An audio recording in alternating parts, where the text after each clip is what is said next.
Estás escuchando un audio de Mosaic Boston Church. Si deseas ver más recursos, conocer Mosaic Boston y las iglesias de nuestro vecindario o hacer una donación a este ministerio, visite mosaicboston.com.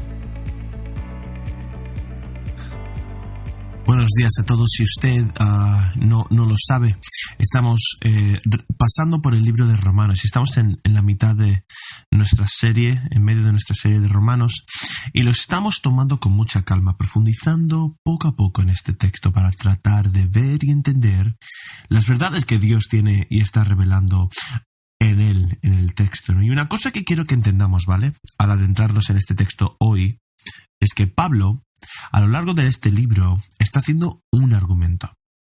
Cada verso, cada pensamiento, se basa en el anterior y lleva al siguiente, haciendo a sí mismo un argumento.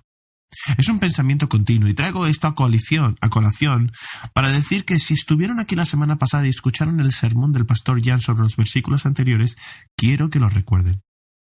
Quiero que recuerden la idea que él predicó en el texto sobre el poder del Evangelio para la salvación. Y ahí es donde Pablo lo deja y se lanza a este texto que vamos a estar leyendo hoy. Y si no has escuchado el sermón, te animo encarecidamente a que vuelvas a escucharlo justo después.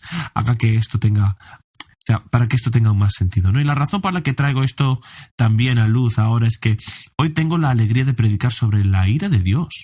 No a muchos de nosotros nos gusta hablar o pensar en la ira de Dios, y mucho menos queremos pasarnos o pararnos frente a la gente y mirarlos fijamente a los ojos mientras les hablas de la ira de Dios. No es lo que nos gusta hacer realmente, ¿verdad? Recuerdo mi primer día en Boston, estaba mirando universidades solo de visita y estaba aquí con mis padres, caminando por la ciudad, comiendo, disfrutando de los sitios y cosas así. Y había un tipo con un cartel. Sabes de los carteles de los que te hablo, ¿verdad? Señales que dice: arrepiéntete porque la ira de Dios está cerca, o vas a ir al infierno, así que arrepiéntete y cree, cosas así. Y no recuerdo exactamente lo que decía, pero esa era la idea de la señal, ¿no? Del póster. Y yo estaba como, oh, wow, alabado sea Dios. No soy un predicador del tipo de fuego y azufre, pero me gusta centrarme en el amor y la gracia de Dios. Gracias, porque no soy como ellos, ¿no? Y la última vez que prediqué lo hice sobre el amor de Dios y estaba muy agradecido por eso. Porque el amor de Dios, es que amo el amor de Dios, ¿no?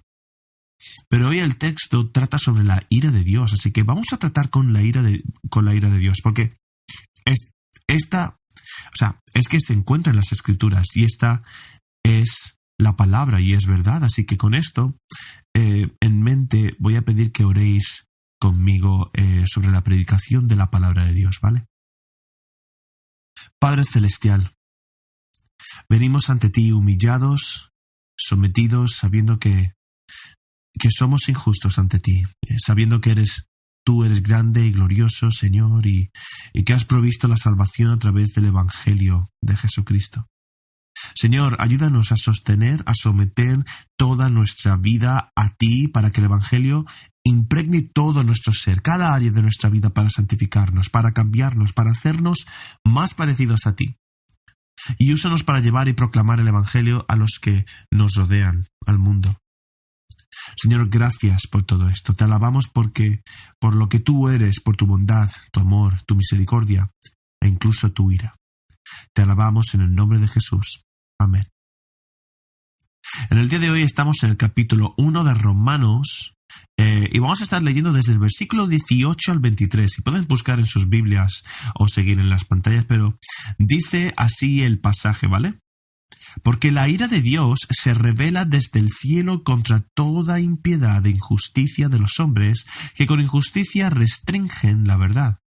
Pero lo que se conoce acerca de Dios es evidente dentro de ellos, pues Dios se lo hizo evidente, porque desde la creación del mundo sus atributos invisibles, su eterno poder y divinidad se han visto con toda claridad, siendo entendidos por medio de lo creado, de manera que ellos no tienen excusa.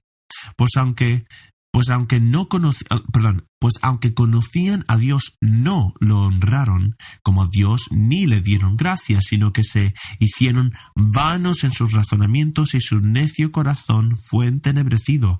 Profesando ser sabios, se volvieron necios y cambiaron la gloria de Dios incorruptible por una imagen en forma corruptible de aves, de cuadrúpedos y de reptiles. Esta es la lectura santa, inerrante, autoritaria e infalible palabra de Dios. Que Dios escriba estas verdades eternas en nuestros corazones. En el tiempo de hoy vamos a pasar nuestro tiempo en 3 puntos, ¿vale? Lo vamos a dividir en 3 puntos, pero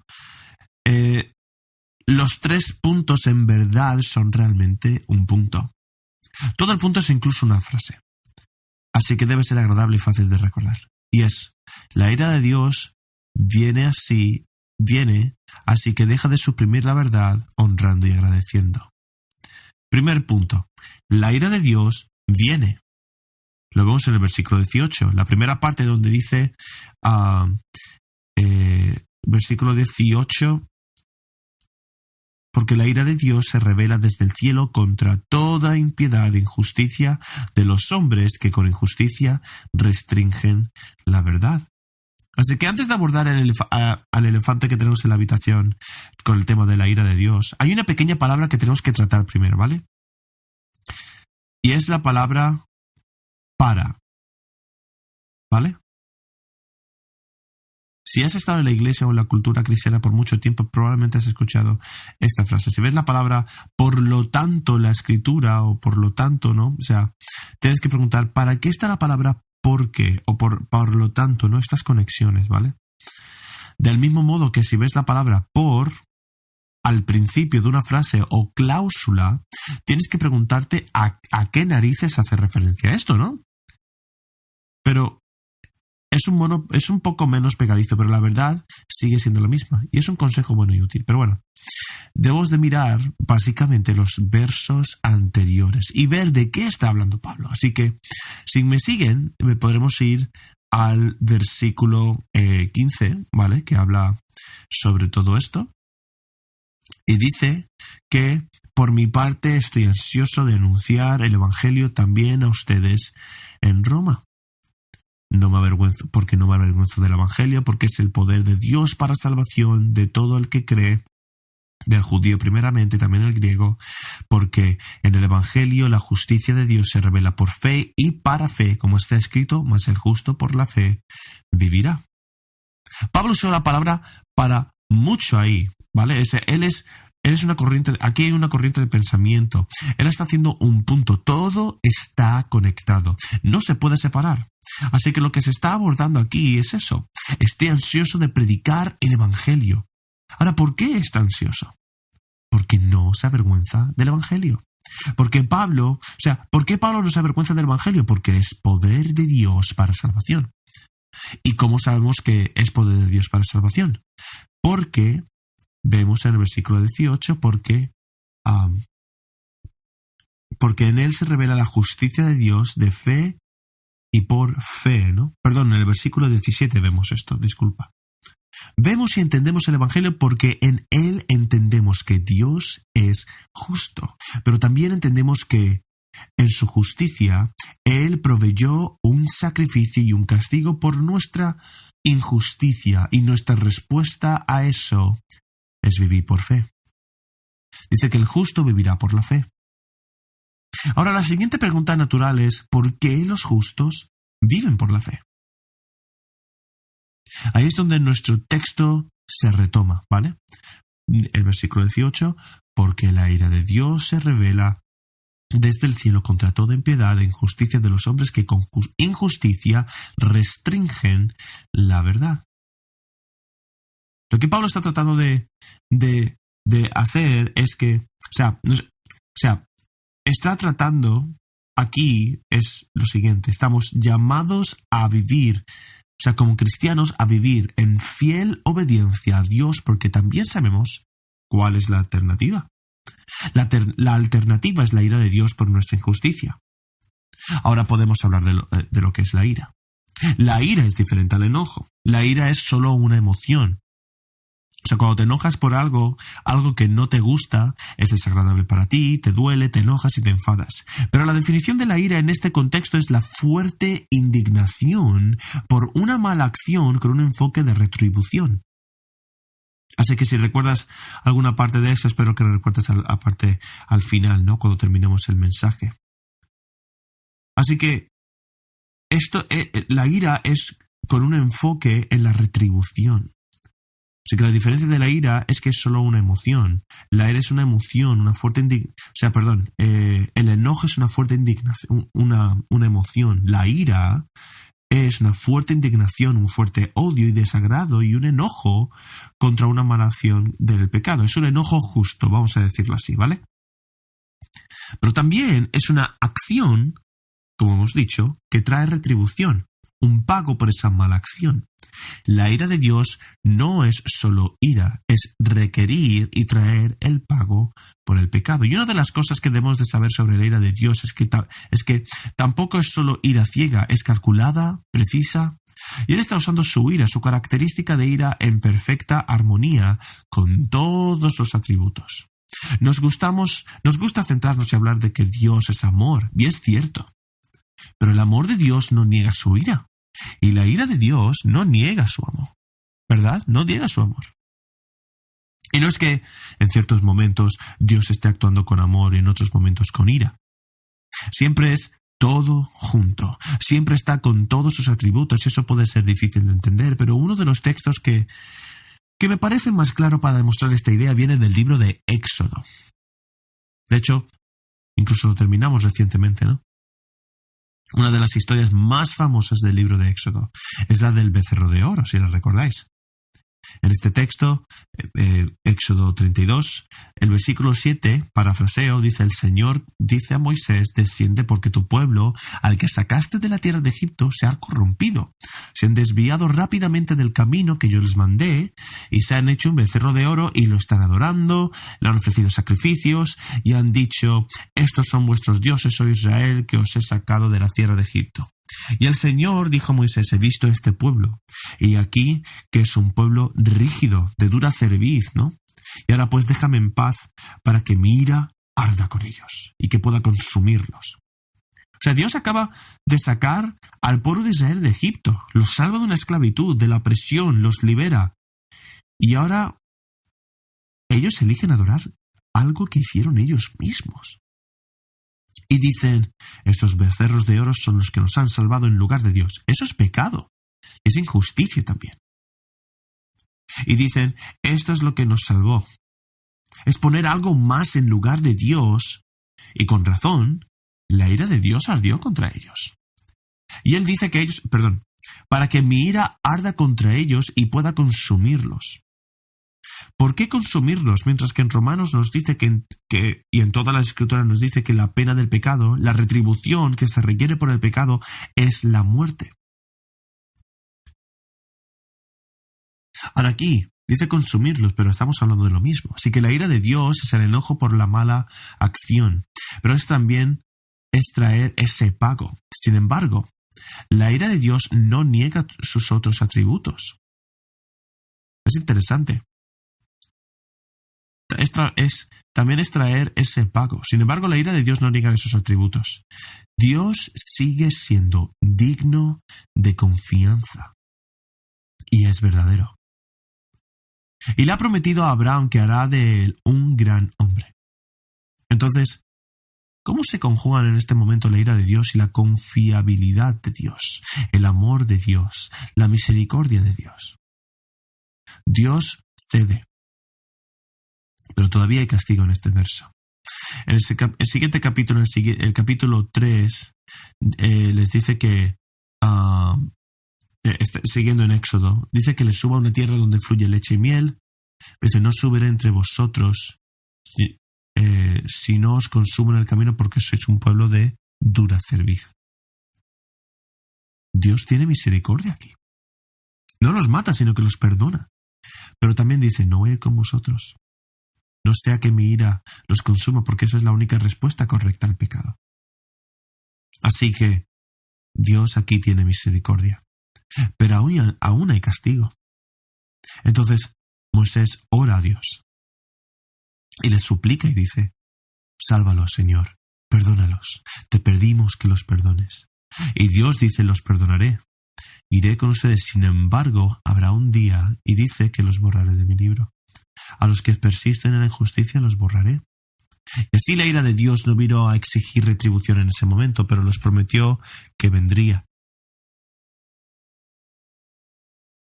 Entonces la pregunta natural aquí es: ¿por qué estamos vivos hoy? O sea, si hemos pecado, si hemos hecho el mal, la pena es la muerte, y Dios exige una retribución. Entonces, ¿cómo es que estamos vivos todavía? ¿Cómo es que no hemos muerto? Hermanos, todo esto es la misericordia de Dios. Jonathan Edwards, en su sermón, un predicador, que se llama Pecadores en manos de un Dios enojado. Si no lo has leído, te animo a que lo leas. Está gratuito en PDF por internet. Pero es un sermón muy convincente y desafiante, pero nos ayuda a entender la ira de Dios. En este texto, o sea, el sermón, Jonathan Edwards dice lo siguiente, y empieza la cita: la observación de las palabras en las que quiero insistir ahora es esta: no hay nada que mantenga a los hombres malvados en un momento dado fuera del infierno, sino el mero placer en Dios y de Dios. Por el mero placer de Dios, quiero decir su placer soberano, su voluntad arbitraria restringida por ninguna obligación, obstaculizada por ningún tipo de dificultad. Más que si nada más, pero la mera voluntad de Dios tuviera en menor grado o en cualquier aspecto cualquier mano en la perseveración de los hombres malvados un momento. Fin de la cita. En otras palabras, lo que está diciendo es que la única razón por la que no todos morimos inmediatamente cuando pecamos es por la voluntad de Dios. Es porque es la voluntad de Dios, es el plan de Dios, su misericordia con nosotros para darnos una oportunidad de arrepentirnos y volvernos a Él y arrepentirnos de nuestros pecados. Pero ahora tú dices, pero esto niega esto. No, esto no niega nada. O sea, esto no niega el hecho de que la pena todavía tiene que ser pagada. La retribución todavía tendrá que ser pagada en algún momento. Es por eso que nuevamente comencé este sermón hablando de recordar el sermón de la semana pasada sobre el Evangelio. Porque eso es lo que es el Evangelio. Jesús vino y murió en la cruz por esa pena, por nosotros, para pagar esa pena. Y en el capítulo 5 de Romanos, el versículo 9, parafraseo: por tanto, ya que hemos sido justificados por su sangre, mucho más seremos salvados por él, de la ira de Dios. Por medio del Evangelio somos salvados, justificados, declarados justos ante Dios, pero también somos salvados o librados de la ira de Dios. Alabado sea el Señor por ello. Pero la razón de esto es algo en lo que tenemos que pensar, hermanos y hermanas. Si eres como yo, me gusta ponerme técnico. Me gusta entrar en el meollo de la cuestión, ¿no? Pero, ¿cómo nos perdona la muerte de Jesús? ¿Cómo paga Jesús la pena por nuestros pecados? Bueno, en primer lugar, la pena del pecado es ¿qué? La muerte. Así que por eso Jesús necesitaba morir. Pero Jesús no solo murió, sino que también tomó sobre sí la plenitud de la ira de Dios. En el jardín, antes de la crucifixión, Jesús está orando. Está ansioso y estresado y comienza a sudar sangre. Esto es en verdad, ¿vale? Esto es real. O sea, esto es en realidad una cosa médica llamada hematidrosis. Puedes buscarlo. Pero es cuando te sobreviene tanto estrés y ansiedad que los vasos sanguíneos de tu frente se rompen y empiezan a sudar sangre por tus poros. Es horripilante, pero es esa cantidad de ansiedad que tenía Jesús en el jardín. Imagínate.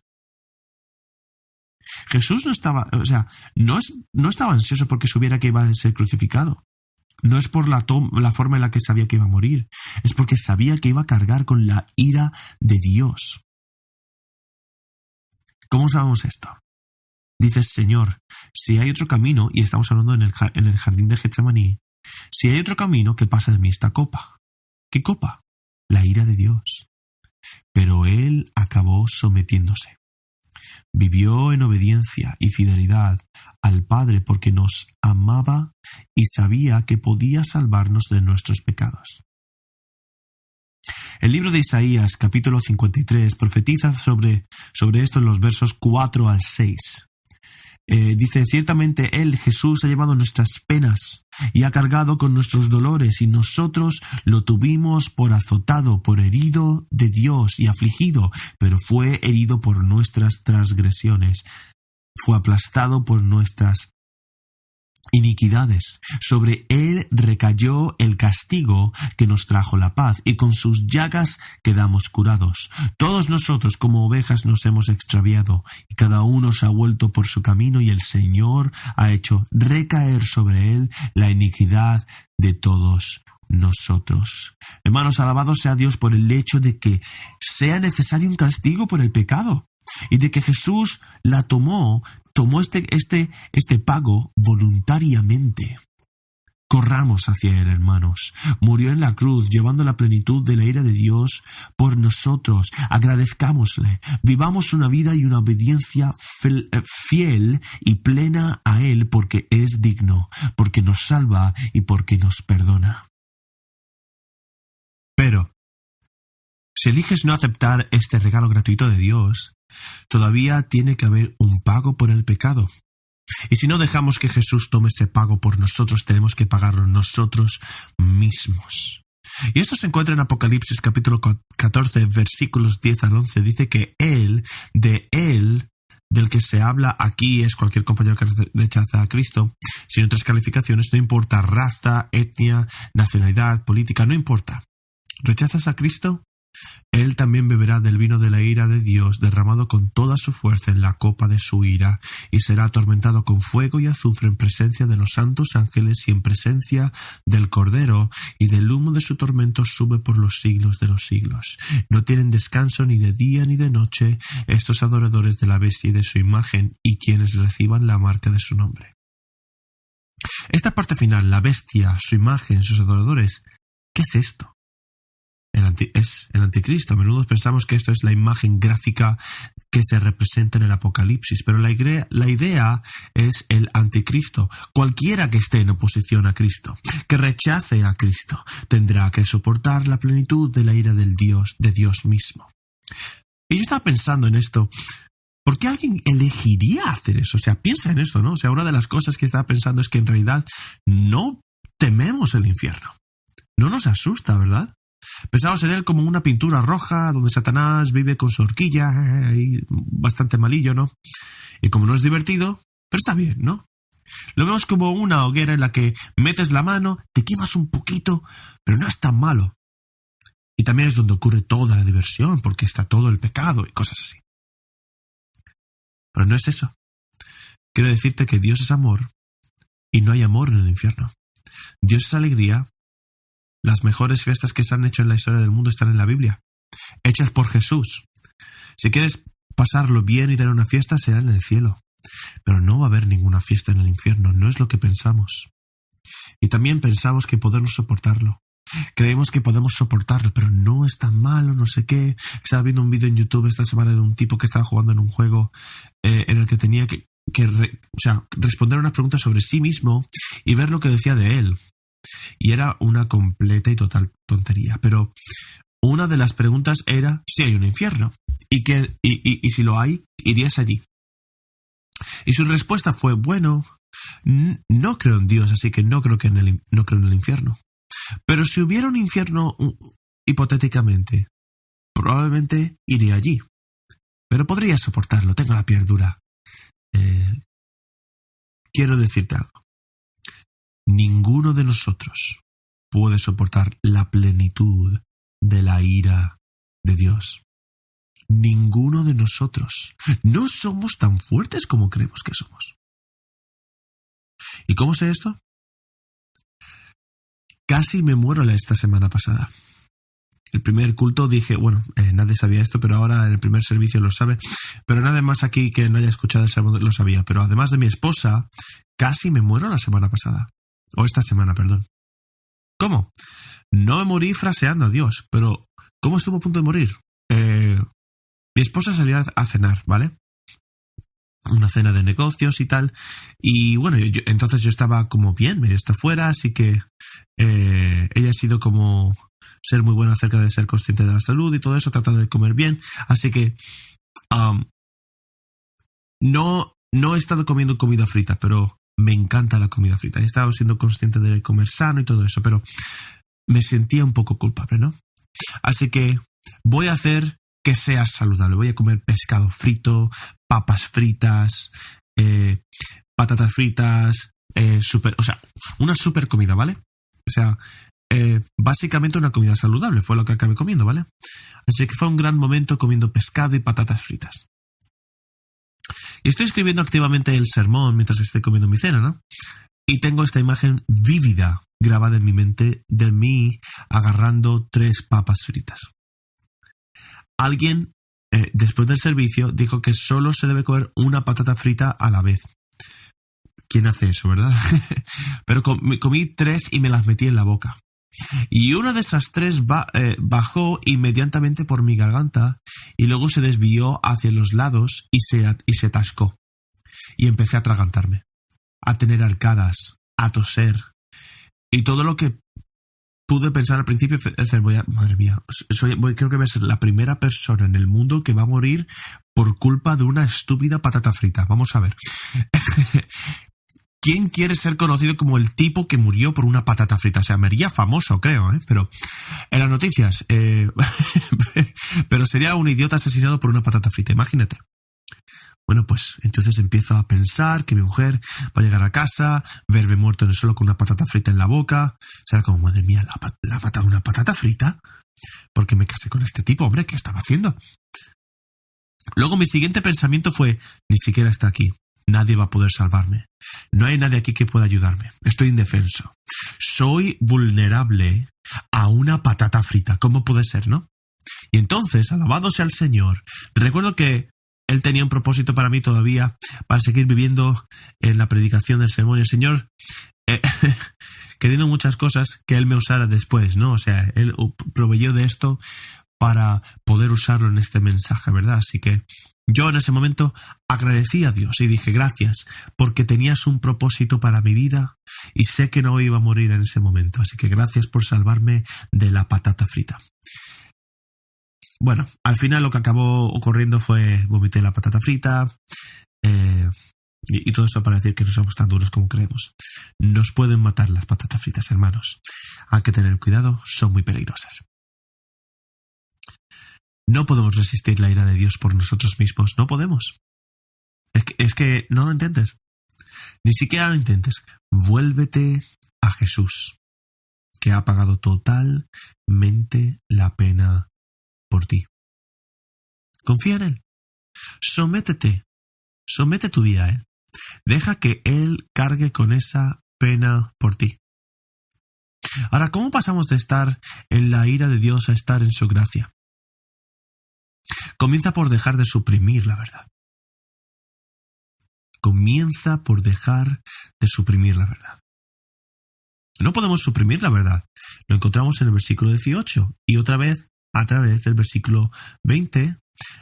Lo leemos juntos. La ira de Dios se revela desde el cielo contra toda impiedad e injusticia de los hombres que con injusticia restringen la verdad. Pero lo que se conoce acerca de Dios es evidente dentro de ellos, pues Dios se lo hizo evidente.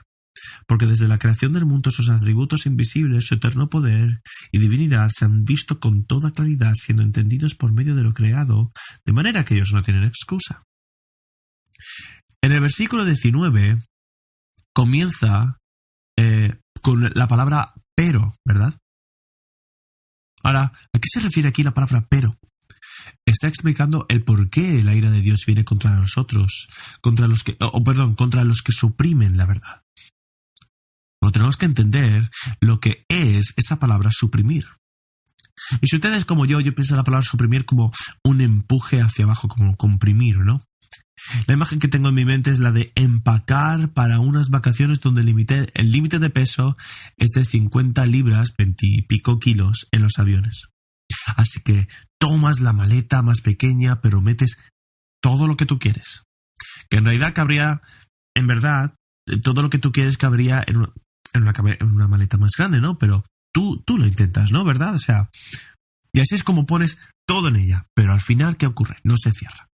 Así que saltas por encima con una rodilla, te sientas sobre ella y finalmente consigues cerrarla. Pero es lo que me imagino cuando pienso en la palabra suprimir. Y eso no es lo que está tratando aquí, eso no es lo que está sucediendo en absoluto. La palabra es más bien una idea de restricción.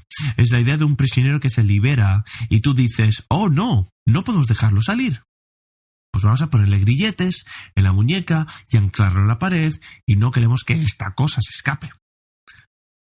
Lo que este verso está diciendo es que nuestro pecado suprime la verdad. No es solo la verdad en general, sino una verdad específica, el Evangelio. Y a eso se refiere Pablo. Nuestro pecado restringe y retiene el Evangelio. Las últimas semanas el pastor Jan estaba hablando de cómo él cree que Dios está queriendo hacer una gran obra, un milagro en esta ciudad. Y quiere usar esta iglesia y alabar a Dios, y estoy de acuerdo. Pero también ha dicho que si toleramos y vivimos en pecado, eso impide que Dios lo haga. ¿De dónde saca esto? De este versículo. Nuestro pecado, nuestra injusticia está suprimiendo el poder del Evangelio para que pueda ser liberado. Lo estamos restringiendo, reteniendo. ¿Queremos ver a Dios trabajar poderosamente en esta ciudad de nuestras vidas?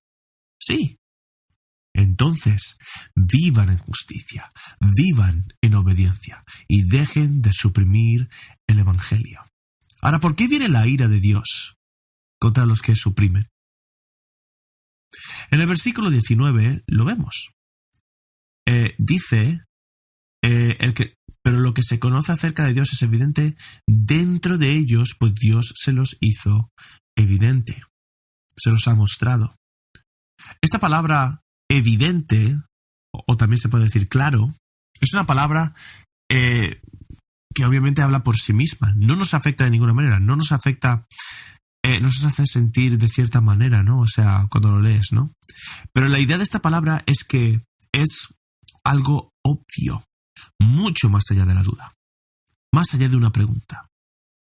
Tenemos una referencia a esta palabra en el capítulo 4 de Hechos, y Pedro y Juan acaban de curar a un hombre que era cojo de nacimiento y toda la ciudad de Jerusalén sabía que era cojo, que no podía caminar. Y lo curan en el nombre de Jesús y se levanta de un salto. O sea, y sale caminando. Y entonces Pedro y Juan proclaman que esta es la obra de Jesucristo.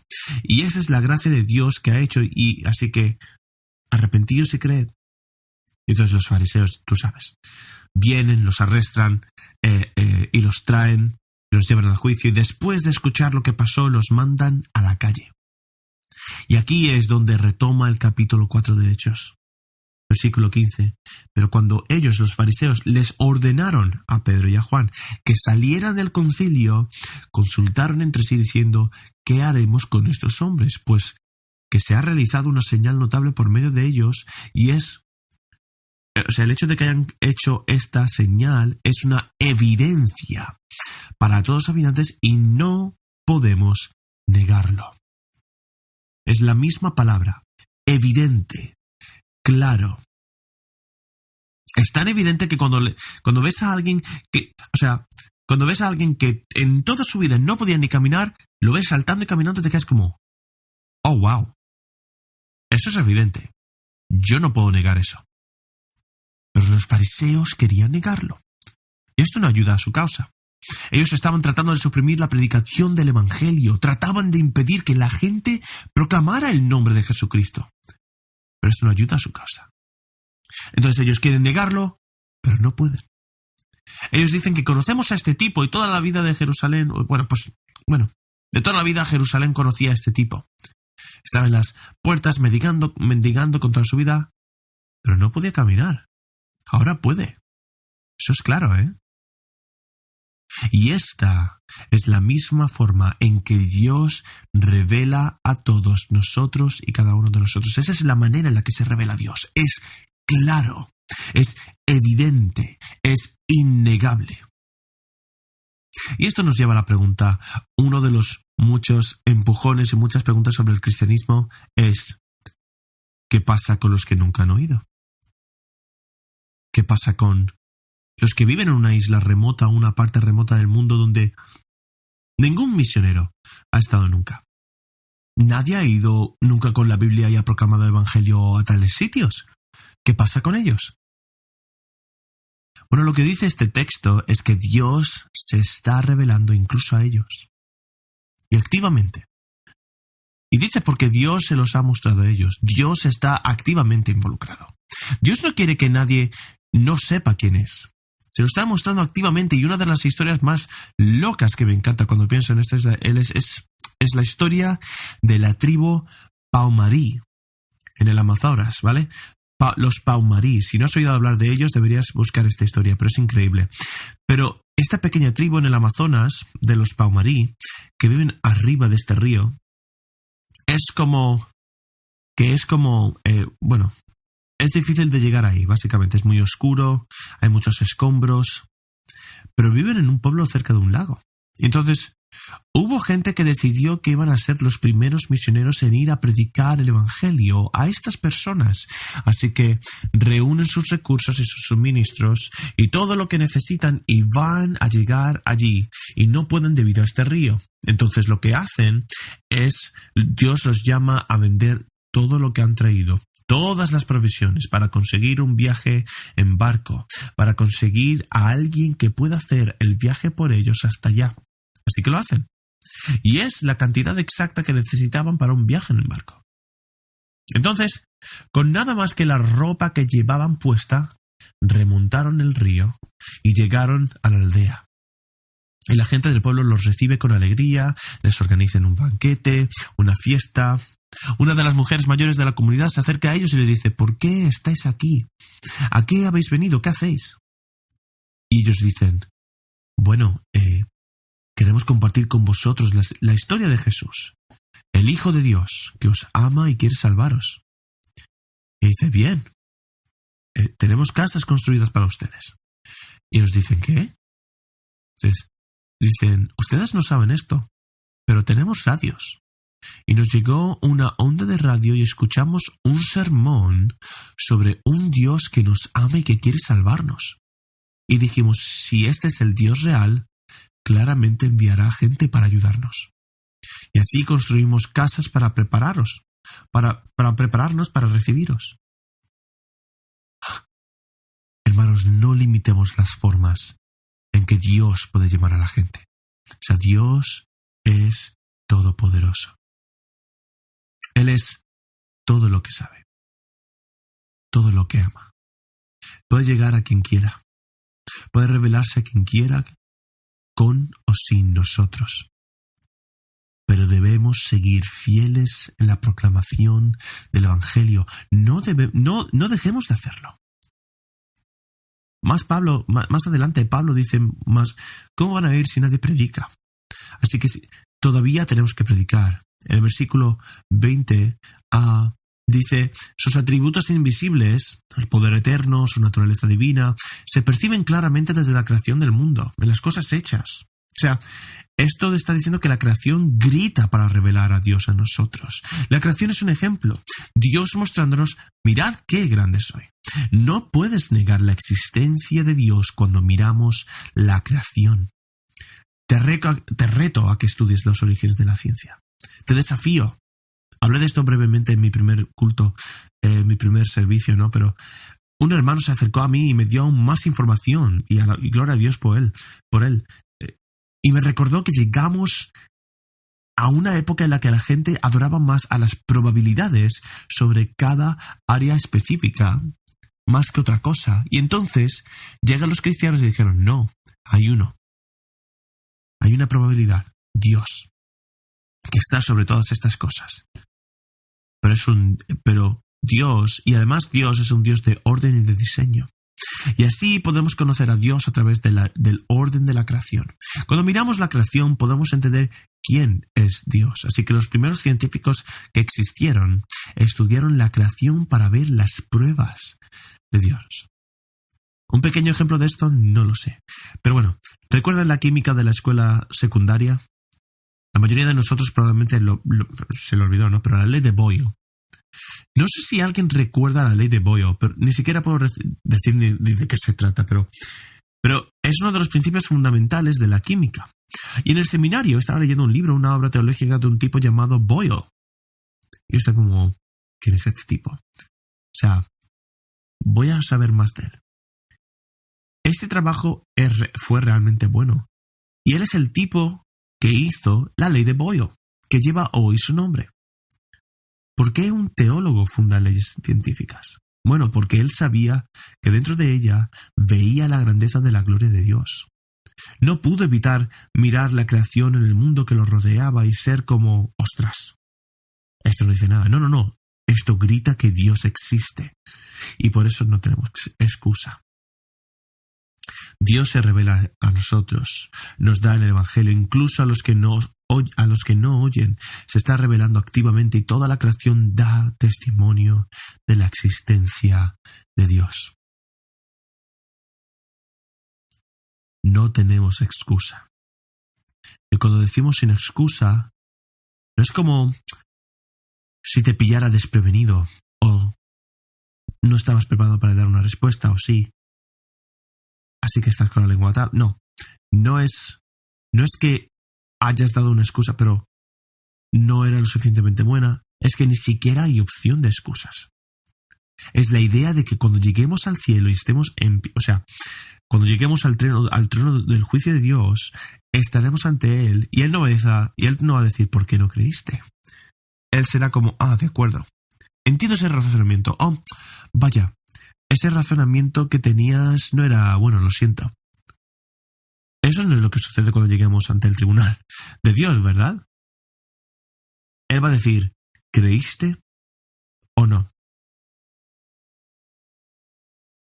Entonces usted tiene que incurrir en la ira que tenemos aquí, ¿no? La desobediencia a Dios. Ahora, una de las razones principales por las cuales a través de la historia suprimimos esta verdad, aun cuando está obvia para nosotros, es que somos arrogantes y tercos. Pero tercos de verdad. Ahora, yo sé que soy arrogante y terco, pero puedes preguntarle a mi esposa si la ves, pero Dios nos llama a dejar de ser arrogantes. Y en Romanos 2, versículo 5 dice, pero a causa de tu corazón y de tu corazón penitente, estás acumulando para ti ira. En el día de la ira, cuando el Dios justo de juicio se revelará. Conozco a muchos hermanos y hermanas de la iglesia. Bueno, no muchos. Pero lo hago para que todos se sientan un poco más anónimos. Pero hay algunos hermanos y hermanas de esta iglesia que conozco, que vienen todos los domingos, que cantan canciones, van al grupo comunitario. Estamos agradecidos de que lo hayan. Pero no llaman a Dios el Señor de su vida.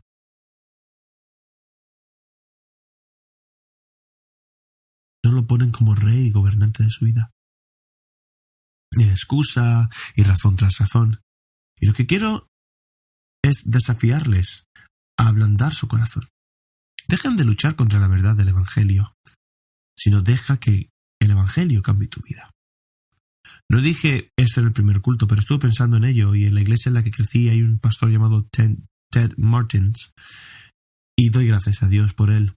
Él tuvo un gran impacto en mi vida, específicamente en el amor por las Escrituras y en el amor por debatir, por argumentar la verdad de las Escrituras. Ya tenía un ejemplo que me encantaba y que ha permanecido conmigo toda la vida. Dice que el Evangelio es como un león. Ahora imagina que hay un león y una jaula detrás de mí. Y yo estoy parado aquí, a las espaldas mías está la jaula. Y tú estás como, ¿qué estás haciendo? El león va a llegar, te va a arañar, vas a morir. ¿Qué estás haciendo? Y yo digo, no. Estoy protegiendo el Evangelio. Estoy protegiendo a este león. Y él dice, lo que tenemos que hacer es no pararnos y protegerlo. Tenemos que dejarlo salir. Evitar que el león vaya a la jaula. Dejar que el Evangelio salga y transforme nuestras vidas. Cambia cada parte de nosotros. Entra en las partes en las que no queremos que Dios esté. Revela la verdad del Evangelio en nosotros. Y entonces podemos dejar de suprimir la verdad. Deja que Dios trabaje en ti. Déjalo.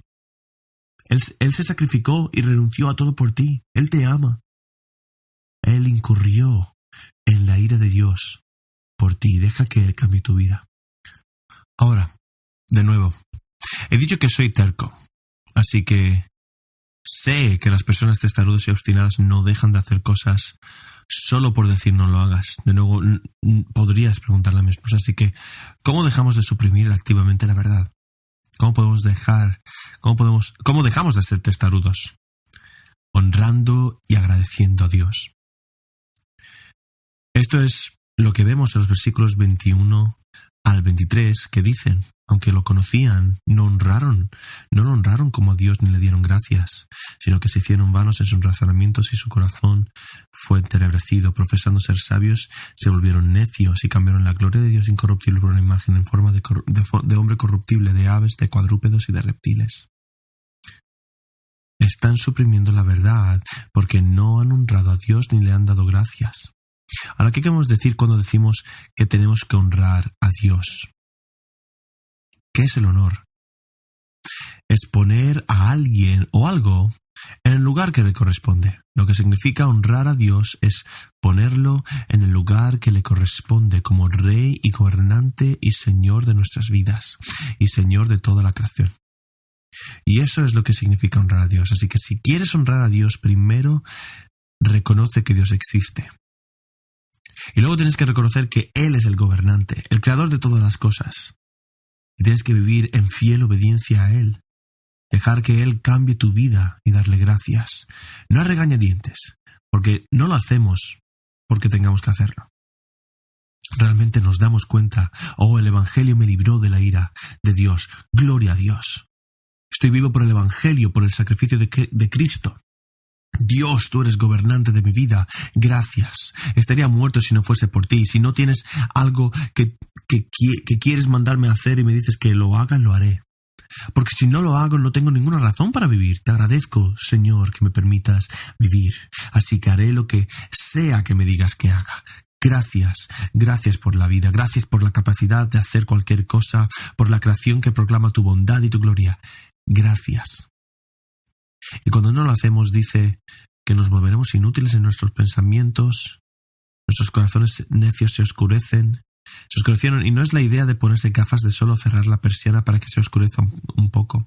Es la idea de una oscuridad completa y total. Y vemos esto en Mateo 24, 29. Inmediatamente después de la tribulación de aquellos días el sol se oscurecerá y la luna no dará su luz y las estrellas caerán del cielo y las potencias de los cielos serán sacudidas. Es la idea de que no hay más luz hecha por el hombre. No hay sol, no hay luna. No hay más estrellas, una oscuridad total.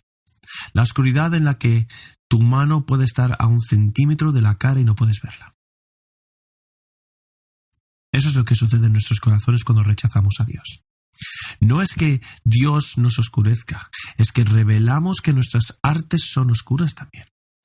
Estás aquí hoy y no eres cristiano, estás pensando, estás diciendo que tengo preguntas, tengo dudas, estoy pensando en ello, estoy en un viaje.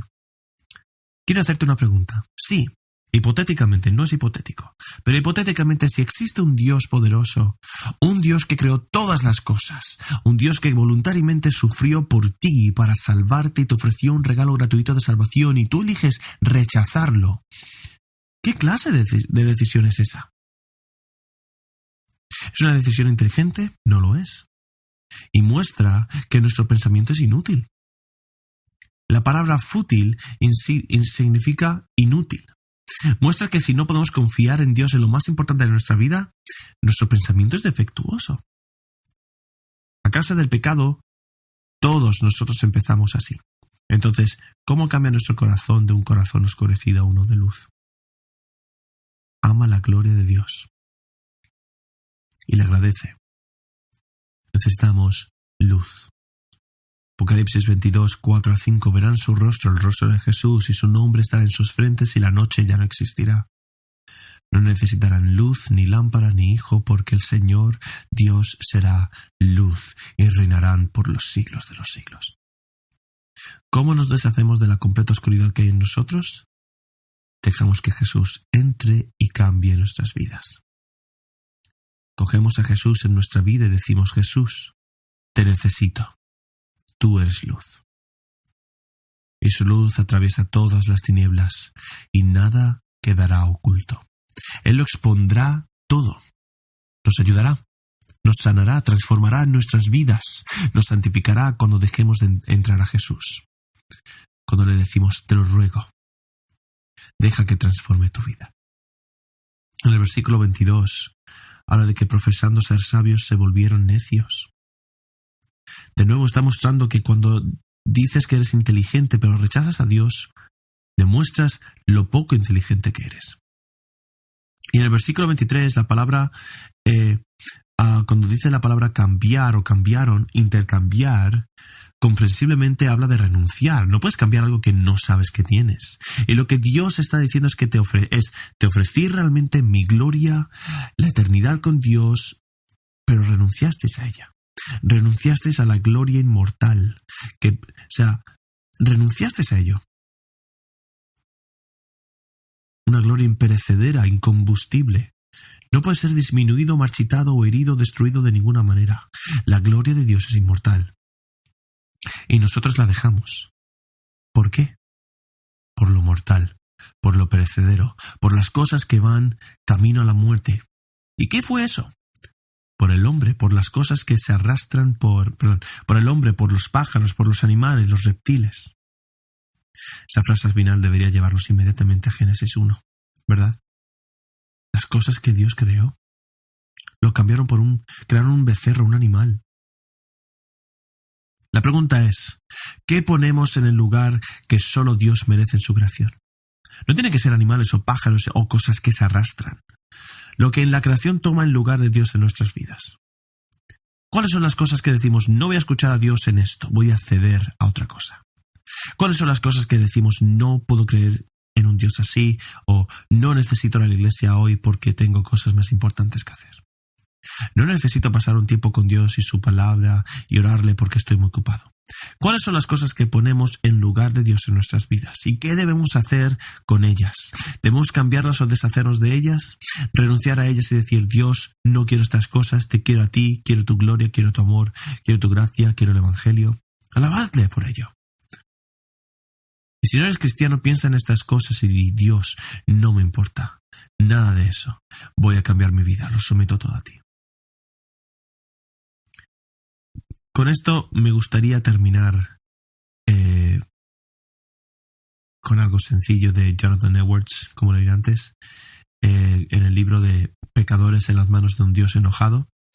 Dice una cita así que dice: ahora tienes una oportunidad extraordinaria. Un día en el que Cristo ha abierto de par en par la puerta de una misericordia y está en la puerta llamando, gritando con una voz fuerte a los pecadores. Y un día en el que muchos están acudiendo a Él y presionando para entrar en el reino de Dios. Muchos vienen diariamente del este, del oeste, del norte y del sur. Muchos que estuvieron muy recientemente en la misma condición miserable en la que tú te encuentras.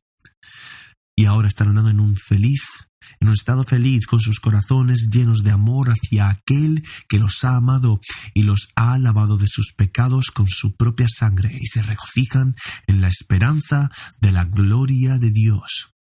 Qué horrible es ser dejado atrás en un día como este, ver a tantos otros festejando mientras tú estás lamentándote y pereciendo. Ver a tantos regocijándose y cantando por la alegría de su corazón, mientras que tú tienes motivos para lamentarte por la tristeza de tu corazón y por la angustia de tu espíritu. ¿Cómo pueden descansar en un momento en tal condición? ¿No son vuestras almas tan preciosas como las almas de la gente de Suffield, donde acuden de día en día a Cristo? Suffield es otro lugar donde el evangelio estaba siendo predicado y la gente estaba siendo salvada. Y su punto es que la gente está predicando sus almas, la gente a la que las almas están siendo predicadas son valiosas. Si tú estás aquí y no eres cristiano, Dios valora tu alma, Él te ama. Murió voluntariamente para salvarte. ¿Por qué aplazar la entrega de tu vida por Él? Dice que donde muchos acuden a Él presionando en el reino de Dios y que no hay mucho tiempo estamos estaban siendo salvados en el mismo estado. Hubo un punto en mi vida en el que yo no era cristiano. Y soy un cristiano porque Dios me reveló su amor, porque Dios me reveló el Evangelio, y estoy sometí voluntariamente mi vida a Él porque Él es digno. Y puedo decir que me regocijo, que le alabo, y puedo cantar canciones de alabanza a Él de nuevo. Las fiestas más grandes están en el cielo. Glorifiquémosle. Padre Celestial, gracias, ayúdanos a amarte. Ayúdanos a no suprimir más el Evangelio en nuestras vidas. Deja que el Evangelio corra libre y reine en nuestras vidas, Señor. Deja que nos transforme, santifícanos, Señor. Haznos más y más como Cristo. Y te damos las gracias, Jesús, por habernos librado de tu ira. Gracias, y te pedimos que todos los que están aquí hoy en el camino de incurrir tu ira, que ablandes el corazón de ellos y los cambies. Ayúdales a ver tu amor y tu gracia para con ellos y perdónales. Gracias, Señor, por todo esto. Te alabamos porque eres bueno, porque eres santo, eres honorable, digno de alabanza. Y te pedimos esto en el nombre de Jesús. Amén.